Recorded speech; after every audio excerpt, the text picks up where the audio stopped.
خۆشەویستی خوا فەرمێ صلی الله علیه وسلم ئەو کەسێک کە وەڵامی ناو گۆڕدا وەڵامی پرسیارەکانی دایەوە خوا لەو کەسانەمان بگێڕێ زمانمان پارە و فەسیح و ثابت کە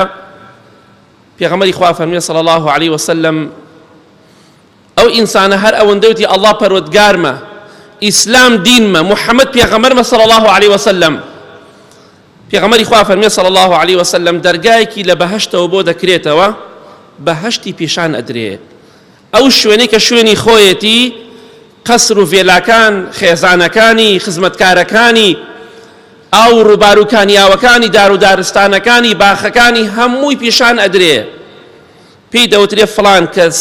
ئەمە جێگای تۆیە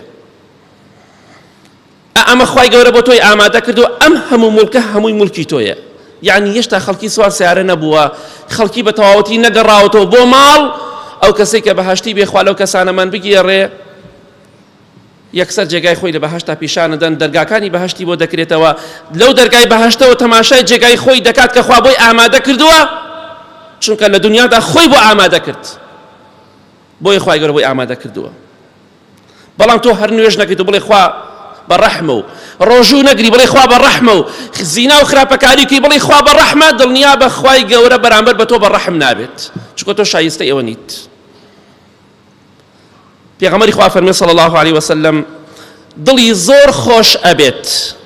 ئەمجا دەرگایەکی لە دۆزەخیشەوە بۆ دەکرێتەوە پێی دەڵێن فڵان کەس ئەگەر گوێڕایەڵی خوات نەکردایە ئەمە جێگای تۆ بوو لە جەهەنمە ئەو جا زیاتر دڵی خۆش ئەبێ ئەی خوایە سپاس بۆ تۆ من لە دنیادا تۆم ناسی خۆ ئەگەر تۆم نەناسی ئێستا ئەوە جێگای من بوو نەک ئەمەیان کەواتە هەردوو جێگاکەت پیشانەدەن بەهەشتیت ئەوە جێگاکەتە پیرۆزت بێ بەڵام ئەگەر خواناس نەبوویتایە سەرپێچی فەرمانی خوات بکردایە ئەو دۆزەخەی کە پێشان دەدێن ئەوە جێگای تۆی لە فڵان شوێنە بەڵام مادەم خوات ناسی خوا بۆتی گۆڕی بە ئەو جێگایە بۆیە هەر کەسێک لە ئێمە تەماشایە بکەین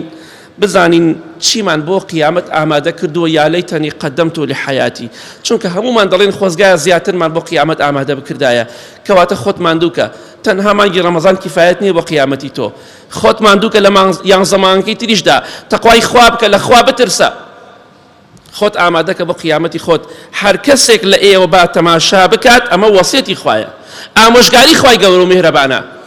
بزانە چیت بۆ بەیانی ئامادە کردو بۆ پاش ڕۆژی خۆت بۆ قەبر و قیامەتی خۆت هیچ کەسێک بەخوا فریات ناکەوێت